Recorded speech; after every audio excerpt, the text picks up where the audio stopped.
जय माता दी दोस्तों। वैभव लक्ष्मी व्रत कथा, पूजन तथा समापन विधि इस वीडियो में आपको सब कुछ बताया जाएगा। तो चलिए शुरुआत करते हैं। वैभव लक्ष्मी व्रत हिंदू धर्म में एक अत्यंत फलदायक और लोकप्रिय व्रत है। यह विशेष रूप से महिलाओं द्वारा किया जाता है, जिनका उद्देश्य होता है घर में सुख, समृद्धि, सौभाग्य और लक्ष्मी का अस्थायी वास। यह व्रत शुक्रवार को किया जाता है और इसे 11 या 21 शुक्रवार तक निरंतर करने का विधान है। व्रत के साथ कथा सुनने और पूजन की विधि संपन्नता से ही इसका पूर्ण फल प्राप्त होता है।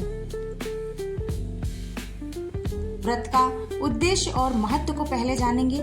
इस व्रत का मुख्य उद्देश्य होता है कि माँ लक्ष्मी की कृपा प्राप्त करना और पारिवारिक सुख शांति की प्राप्ति, दरिद्रता और कर्ज से मुक्ति, संतान सुख, वैवाहिक सुख और अखंड सौभाग्य। वैभव माता लक्ष्मी जी का वह रूप है जो धन के साथ साथ वैभव, ऐश्वर्य, वैदिक समृद्धि और मानसिक शांति भी प्रदान करती हैं। व्रत के नियम। पहला है, व्रती को व्रत की शुरुआत में 11-21 शुक्रवार तक व्रत करने का संकल्प लेना चाहिए। दूसरा है कि प्रत्येक शुक्रवार को प्रातःकाल स्नान कर स्वच्छ वस्त्र धारण करना चाहिए। तीसरा, व्रती को दिन भर संयम, पवित्रता और सात्विकता का पालन करना चाहिए। चौथा, दिन भर फलाहार या एक समय सात्विक भोजन किया जाता है। पांचवा, प्रत्येक शुक्रवार को पूजा और कथा का आयोजन अवश्य करें। छठा, कथा के अंत में आरती करें और प्रसाद वितरित करें। सातवां, अंतिम शुक्रवार को व्रत का समापन विधि पूर्वक करना अनिवार्य होता है। आइए जानते हैं पूजन की विधि क्या है। सामग्री क्या क्या लगेगी आपकी। तो वैभव लक्ष्मी माता की तस्वीर या मूर्ति होनी चाहिए, लकड़ी की चौकी व लाल या पीला वस्त्र होना चाहिए, कलश, गंगा जल, आम के पत्ते, नारियल, हल्दी, कुमकुम, अक्षत और चंदन, फूल, धूप, दीप, घी, रुई, मिठाई, फल, नारियल, पंचामृत होना चाहिए। सुहागन है तो सुहाग सामग्री, चूड़ी, बिंदी, मेहंदी, सिंदूर आदि होना चाहिए। पूजन का क्रम है क्या है। पहले हम क्या करें, तैयारी। तो स्थान की तैयारी, घर की पूजा स्थल को स्वच्छ करके एक चौकी पर लाल या पीले वस्त्र बिछाएं। उस पर माँ लक्ष्मी की प्रतिमा या चित्र को स्थापित करें। फिर कलश स्थापना, कलश में जल भरें, उसमें सुपारी सिक्का डालें, आम के पत्ते रखें और उस पर नारियल रखें। कलश को माँ लक्ष्मी का प्रतीक माने। तीसरा, दीप प्रज्वलन और आवाहन, घी का दीपक जलाएं, माँ लक्ष्मी का ध्यान करें और उनका आवाहन करें। उसके बाद षोडशोपचार पूजन, चंदन, अक्षत, पुष्प अर्पण करें। फिर माँ को पंचामृत से स्नान कराएं। यदि मूर्ति हो तो वस्त्र और आभूषण अर्पित करें। फिर मिठाई, फल, नारियल का नैवेद्य चढ़ाएं, धूप और दीप दिखाएं। उसके बाद अंत में लक्ष्मी स्तुति और आरती करें। ये आपकी पूजन विधि थी।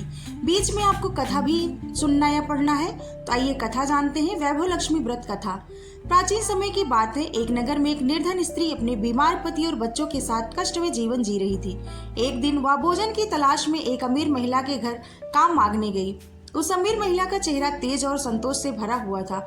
निर्धन स्त्री ने उससे सुख का रहस्य पूछा।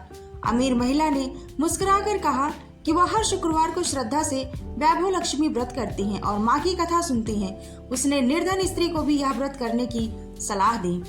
निर्धन स्त्री ने अगले शुक्रवार से व्रत शुरू किया। उसने 11 शुक्रवार तक विधिपूर्वक व्रत किया, कथा सुनी तथा माँ लक्ष्मी की पूजा की।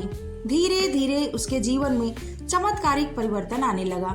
उसका पति स्वस्थ हो गया, उसे एक नौकरी मिल गई, घर में अन्न धन की भरमार होने लगी। व्रत के प्रभाव से उसका परिवार खुशहाल हो गया। वह महिला यह व्रत हर वर्ष करती और अन्य महिलाओं को भी प्रेरित करती। इस प्रकार वैभव लक्ष्मी व्रत की महिमा पूरे नगर में फैल गई। चलिए समापन विधि कैसे करें। जब 11-21 शुक्रवार पूरे हो जाएं तो व्रत का उद्यापन किया जाता है। उद्यापन की विधि क्या है? पहले विशेष पूजन करें। अंतिम शुक्रवार को विशेष सजावट करके माँ लक्ष्मी का पूजन करें। उसके बाद सुहागिनियों को आमंत्रित करें। 11 या 21 सुहागिन स्त्रियों को आमंत्रित करें, उन्हें भोजन कराएं और ससम्मान विदा करें। तीसरा, दान और भेंट प्रत्येक सुहागिन को एक थैली में जो जैसी आपकी श्रद्धा है वैसे दे सकती हैं, जैसे चूड़ी, बिंदी, मेहंदी, सिंदूर, फल। प्रसाद में कोई भी मीठा हो सकता है। माता जी को खीर पसंद है तो आप खीर चढ़ा सकती हैं। कुछ द्रव्य या दक्षिणा आप यथाशक्ति अनुसार। फिर उसके बाद कथा और आरती, पुनः व्रत का पाठ करें और माँ लक्ष्मी जी की आरती करें। तो भोजन और प्रसाद वितरण करें। परिवार और अतिथियों को भोजन कराएं और प्रसाद बांटें। भोजन में माँ लक्ष्मी को खीर बहुत ज़्यादा पसंद है, इसलिए अगर खीर बनाते हैं आप तो उन बहुत बहुत पसंद है। व्रत के दौरान क्रोध, असत्य और अपवित्रता से दूर रहें। व्रत करते समय माँ लक्ष्मी का ध्यान करें और मंत्र जप करते रहें। ओम श्री महालक्ष्मी नमः, ओम श्री महालक्ष्मी नमः। किसी शुक्रवार का व्रत ना कर पाए तो अगले शुक्रवार को 2 व्रत साथ में करें। वैभव लक्ष्मी व्रत एक चमत्कारी साधना है जो न केवल धन समृद्धि देती है बल्कि मानसिक शांति, पारिवारिक सौहार्द और आध्यात्मिक सुख भी प्रदान करती है। यदि यह व्रत श्रद्धा, नियम और विश्वास से किया जाए तो माँ लक्ष्मी अवश्य प्रसन्न होती हैं और साधक का जीवन वैभवशाली बनाती हैं। दोस्तों, आपको यह नियम, व्रत और वीडियो कैसा लगा? अच्छा लगा हो तो प्लीज़ कमेंट में जय माता दी, जय लक्ष्मी माँ ज़रूर लिखिएगा और इस व्रत को ज़रूर करिएगा। जय माता दी।